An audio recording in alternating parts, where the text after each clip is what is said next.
आप टिकट की भागीदारी देख लीजिए।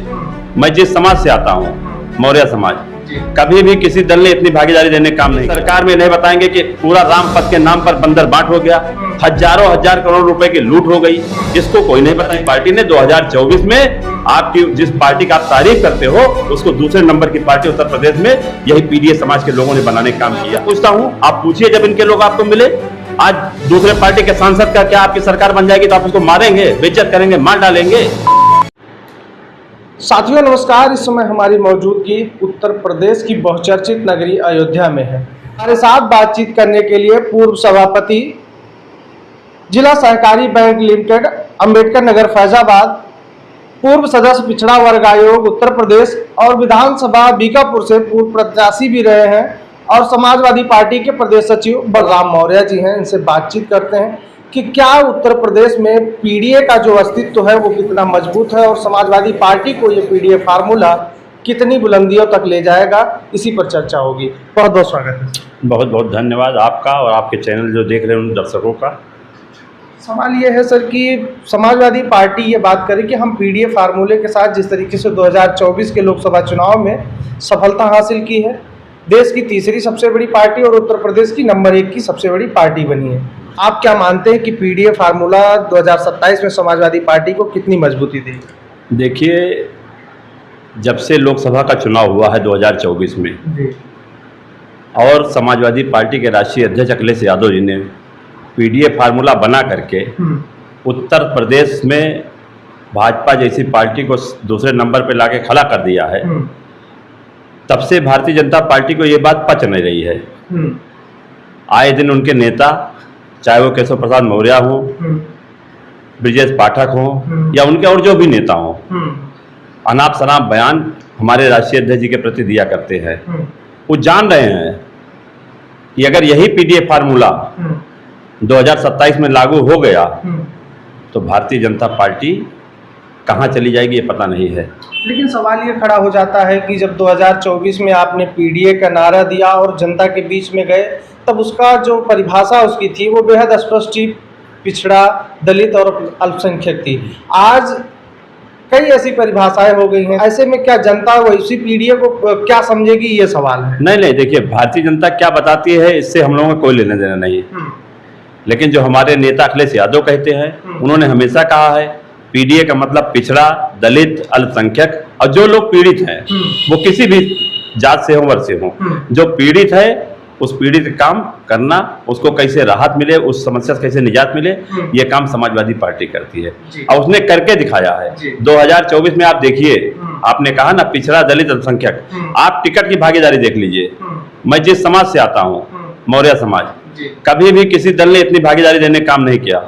2024 में 6 टिकट दे करके राष्ट्रीय अध्यक्ष माननीय अखिलेश यादव जी ने हमारे समाज का सम्मान बढ़ाने का काम किया, कभी किसी ने नहीं दिया। और भारतीय जनता पार्टी जैसी पार्टी ने सिर्फ 2 टिकट देने का काम किया तो वो दोनों हार गए। लेकिन आपके समाज से जब उप मुख्यमंत्री हैं सरकार में तो नहीं, उप मुख्यमंत्री तो खुद ही चुनाव हार गए ना।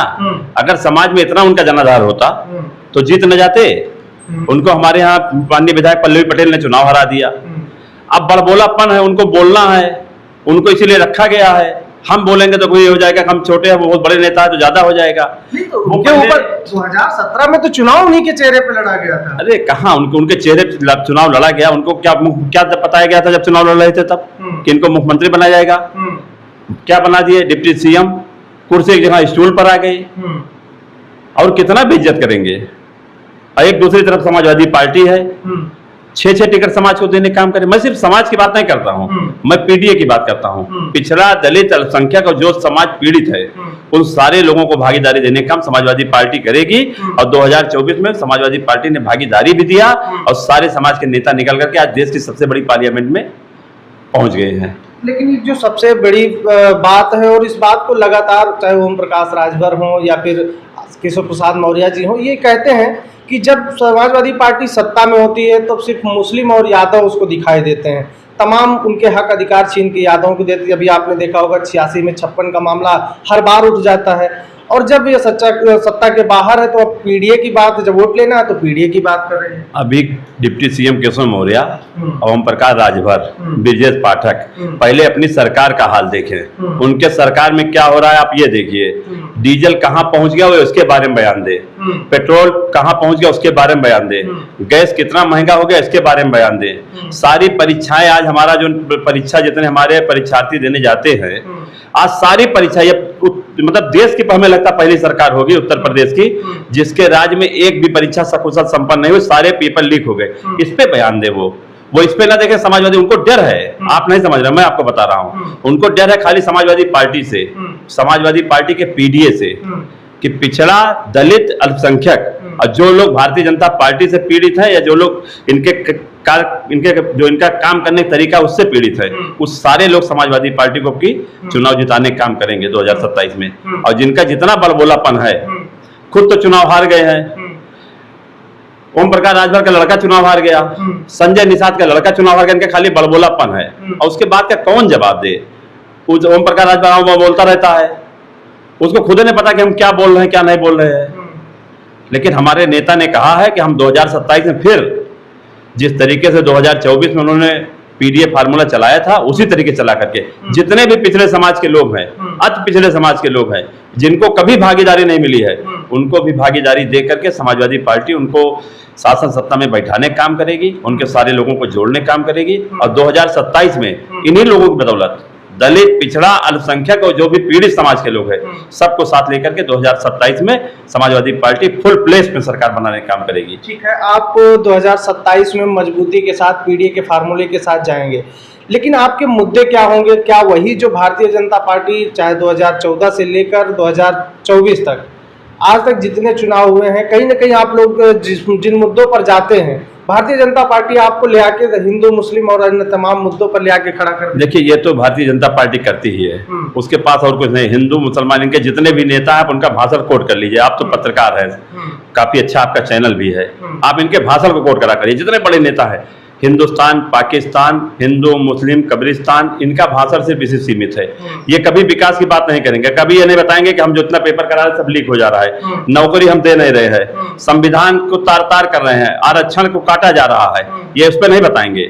लेकिन समाजवादी पार्टी की सरकार, हमारे नेता अखिलेश यादव जी इसीलिए बार बार प्रेस करके भी, आप लोगों के माध्यम से भी, हम लोगों से भी समय समय पर जब बैठक होती है बताते रहते हैं कि समाजवादी पार्टी सरकार बनने पे नौजवानों को नौकरी देने का काम होगा, किसानों को उनका जितना भी कर्जा है, बिजली, पानी उनको मुफ्त दिया जाएगा, जो वो बीज खाद उपलब्ध होती है उसमें भी उनका कम करके सही रेट पर उनको उपलब्ध कराने का काम होगा, ताकि किस तरीके किसान जो उपज पैदा करे उसको उसका सही मूल्य मिल जाए।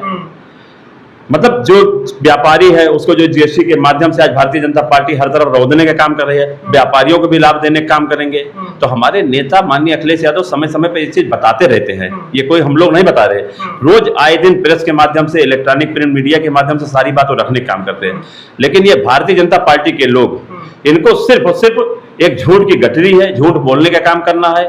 अपनी सरकार में नहीं बताएंगे कि पूरा रामपथ के नाम पर बंदर बाट हो गया, हजारों हजार करोड़ रुपए की लूट हो गई, इसको कोई नहीं बताएगा। आज इनके विधायक, सांसद सारे लोग कमीशन खोरी में फंसे हुए हैं, कहीं विकास का काम नहीं हो रहा है। अभी बीकापुर विधानसभा में आप चले जाइए, कई रोड ऐसे, मैं आपको कहिए तो एक आध दो दिन समय लेके आपको लेके चलूं, दिखा दूं, लगता है जैसे यहाँ आजादी नहीं मिली, आजादी के बाद से कोई काम नहीं हुआ है, रोड ही नहीं बनी है। अभी मिल्कीपुर में हम लोग गए थे, जो मौर्य का घर जल गया था, जिस रोड से, मैं आपसे पूछता हूँ, जिस रोड से आप गए, आपको क्या लगता है कि आजादी के बाद से वो रोड बनी है? कभी हमें लगता पट्टी भी नहीं है, न सोलिंग है, न खलंजा है, न कुछ है। और जिस तरीके से उस मौर्य का घर जल गया है, आज 4-5 दिन हो गया है, तीन दिन बाद जब मैं गया था, आप थे वहां पे, कोई एक आदमी नहीं गया था, कोई एक भारतीय जनता पार्टी कार्यकर्ता गया हो तो बता दीजिए। हम लोग उसके घर पे गए, एसडीएम साहब से मिले, तब एसडीएम साहब एक्टिव हुए, तभी तक उसको कोई राहत नहीं मिली है। आप बताओ, जिनका घर जल जाए, जिनके पूरे घर का एक एक सामान जल जाए, बच्चों को पढ़ने के लिए एक किताब कापी ना हो, और सरकार इतना संवेदनशील नहीं है कि घर जलने के बाद भी उनको कोई राहत नहीं है। और बयान आप देख लीजिए, बताएंगे कि देश हमारा वर्ल्ड उसमें जा रहा है, टॉप पे जा रहा है। कौन सी जगह टॉप पे जा रहा है? आए दिन आप देखिए बलात्कार हो रहा है, लूट हो रही है, रोज हत्याएं हो रही हैं, इस पे जवाब नहीं देंगे। वो इसको जरूर बताएंगे कि जब सपा सरकार आएगी तो हत्या होगी। अरे सपा सरकार जब आएगी तब आएगी, पहले आज भारतीय जनता पार्टी सरकार है, आज जवाब योगी जी को देना है, देश की सरकार माननीय मोदी जी को देना है। ये ओम प्रकाश राजभर, केशव मौर्य और ब्रजेश पाठक ये न बताएं कि समाजवादी पार्टी कैसे है। समाजवादी पार्टी ने 2024 में आपकी जिस पार्टी का आप तारीफ करते हो उसको दूसरे नंबर की पार्टी उत्तर प्रदेश में यही पीडीए समाज के लोगों ने बनाने का काम किया है। और 2027 में भी मैं आज आपके चैनल के माध्यम से कहना चाहता हूं कि जितना भी दलित है, पिछड़ा है, अल्पसंख्यक है, जो पीड़ित लोग हैं, जिनको हर जगह रौंदा जा रहा है, नौकरियों में आरक्षण के माध्यम से इनके हक को मारा जा रहा है, डाका डाला जा रहा है, इस सारे लोग अपनी मिल करके इनको ठीक करने का काम करेंगे। भारतीय जनता पार्टी को और समाजवादी पार्टी की सरकार बनाने का काम करेंगे। मेरा आखिरी सवाल ये होगा कि उत्तर प्रदेश में लगातार लॉ एंड ऑर्डर को लेकर सवाल खड़े हो रहे हैं, तमाम घटनाएं हो रही हैं, तमाम हत्याएं हो रही हैं और कहा जा रहा है कि जो न्याय दिया जा रहा है, जो पुलिस द्वारा कार्रवाइयां की जा रही हैं, उसमें जाति देखकर किया जा रहा है। भैया मैं ये कहता हूं कि हम लोग तो कह ही रहे हैं कि हाँ भारतीय जनता पार्टी सरकार में गुंडा, अपराधी, माफिया पूरा बेखौफ होकर के, निडर होकर के, अब कुछ जात विशेष के लोग पूरी तरीके से गुंडाई करने का काम कर रहे हैं, उनके खिलाफ कोई कार्रवाई नहीं हो रही है। आज एनसीआरबी की रिपोर्ट है कि सबसे ज्यादा हत्या और ये भारतीय जनता पार्टी सरकार में हुई, लेकिन इसको कोई मानने को नहीं तैयार है। आप बोलते रहिए, इसको ये नहीं मानेंगे। ये खाली समाजवादी पार्टी क्या कर रही है, इनको लोग को इसीलिए एकदम लगाया गया कि ये समाजवादी पार्टी देखते रहते। अरे सरकार समाजवादी पार्टी की है। समाजवादी पार्टी ने आपको खाली उत्तर प्रदेश लोकसभा चुनाव में 43 सीट क्या हरा दिया, आपसे पच नहीं रहा है आज तक का।